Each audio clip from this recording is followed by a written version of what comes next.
Hello, welcome to GOT, Good Old Tech. Today I'm going to give you a first impression of the Galaxy Watch 6 Classic. Later on I'll give you a full review as I had more time with it. In this first impression I'll talk about some pros and some cons and maybe do a little bit of comparison with the old Galaxy Watch 3 that I have. Other than that, remember this is just a first impression. Things can change later on. So one of my first impressions that I noticed, of course, was a larger screen. This one being a 4.6, this one being a 4.7. You would think it wouldn't look so largely different, but it does. And I think a lot of it has to do with the fonts. If you look down here at the fonts on the newer watch are quite a bit larger and clearer because of the screen having a whole lot more DPI than the older watch. Now, the other thing I like about the Galaxy Watch 6 Classic is, of course, the rotating bezel. You know, without this rotating bezel, I did not care for the watch. I did not go to the 4 because the 4 was pretty much the same here as the 3. Of course, they did go with Wear OS on the newer watches, and on my older watch, it's Tyson. As far as functionality, I'm not seeing much of a difference. So with the Watch 3 and the Watch 6, there's not a whole lot of difference on functionality and what you can do with it. You know, I'm not feeling anything different as far as operation between the two watches. So there's really been no change there. So that's part of my first impression, is not a whole lot of change. Now, one of the things I did notice with the new watch is the battery life. Take a look at this. I recharged this last night. It's down to 79%. I don't know if you can see that 79 there or there, but it's down to 79%. But what I'm finding with these watches, which I don't like, is, or with the Galaxy Watch 6, is the battery life. You know, let's get real. Larger battery should have longer life, but it's not. And I don't know if it's because of the AMOLED screen being brighter or not, but I have turned it down quite a bit. I have it on automatic adaptive, so it'll adjust the light intensity or the screen intensity depending on the kind of light that you're in. But I work indoors, and it's not in a lot of light, so I don't quite understand why it's burning through the battery much quicker than my Galaxy Watch 3. So I could go 2.5 days on the Galaxy Watch 3. I might be able to go 2 days with the Galaxy Watch. Like right now it's 79, but by morning it'll be below 50. And it'll barely get me through that day. Because with my watches, I do use them while riding my bike, and I have them track my health, so they are constantly running apps in the background. And when that happens, it seems to burn the battery, of course, a lot more. So battery is an issue, but of course, this is the first impression. Maybe down the road, like they say, the batteries get more strength, they learn things or whatever. We'll have to see how that actually pans out on my full review later down the road. Now on the Galaxy Watch 6, the buttons are a little more programmable, the two buttons. You have different settings that you can program that do. I haven't really found the perfect combination for them yet, but I'll show you here on the Z Fold here, on the settings. If you go to Samsung on my phone, go to wearables here, and you could go to the watch.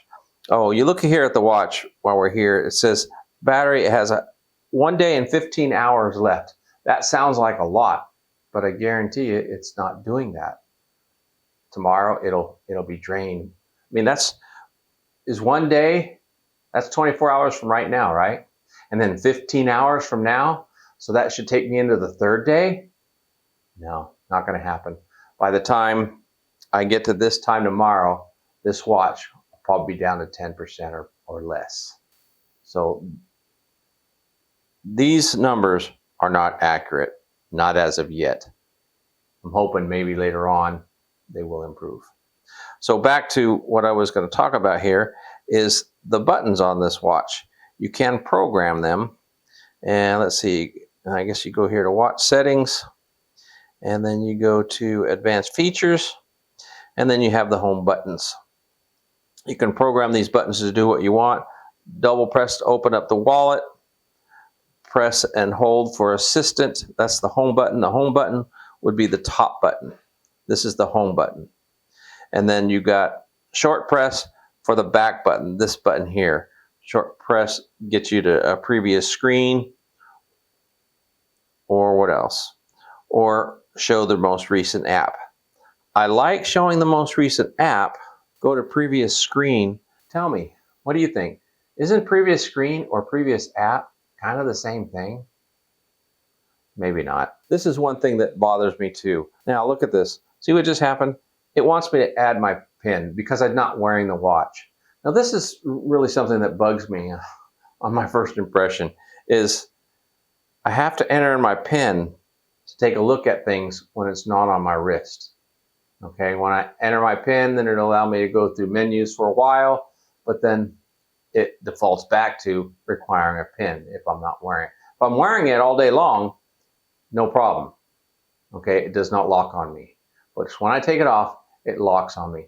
Why does it lock on me? Well, simply because I have Samsung Wallet on it. Now, Samsung Wallet requires security.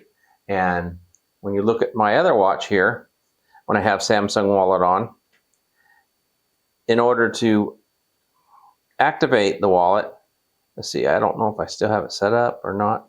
Is it long press? Yeah.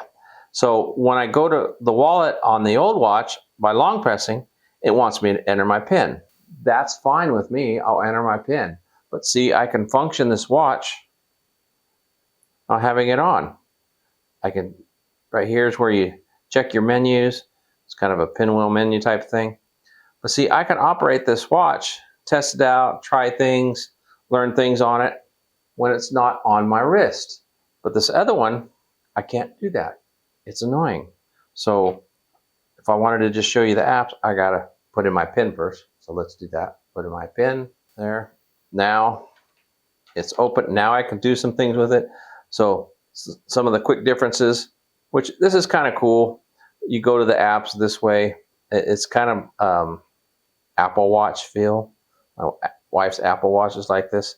But here's something from my first impression that I'm not sure if I like it or not. You look at these apps, you know, sometimes you don't know what an app is. For instance, what is this? I'm thinking it's sound recorder, but check this out. On this watch, there's no doubt. Let's go find that app.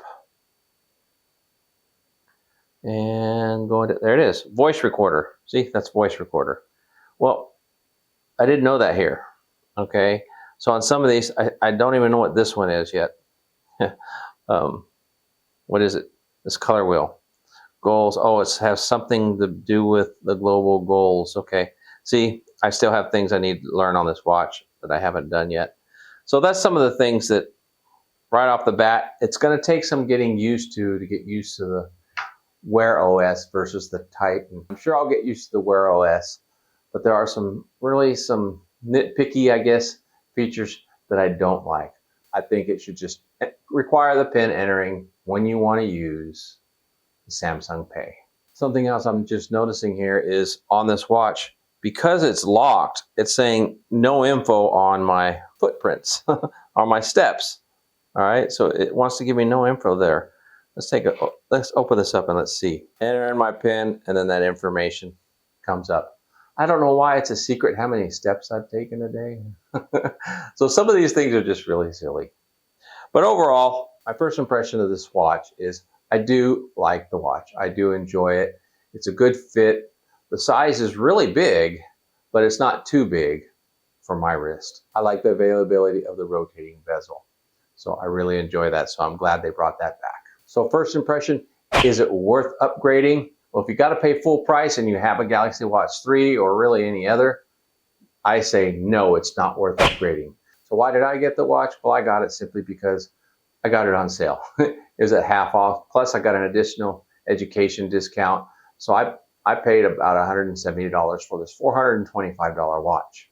So for me, it was worth it, especially since the Galaxy Watch 3 was soon outdated and it's no longer supported. So that's why I did get it, and I wanted to review it. So it's a good watch, and if you're going for a first watch, it's probably good for a first watch as well, but I would not upgrade to the 6. Samsung should have done a little more, or they need to fine-tune that software a little better. Well, that's it for my first impression. If you have any questions about the watch that you would like answered in my full review, please leave those down in the comments. While you're there, go ahead and click that like button and subscribe to the channel. If you haven't already tried a watch, a smartwatch, you've got to try it. Thank you for staying with me. God bless.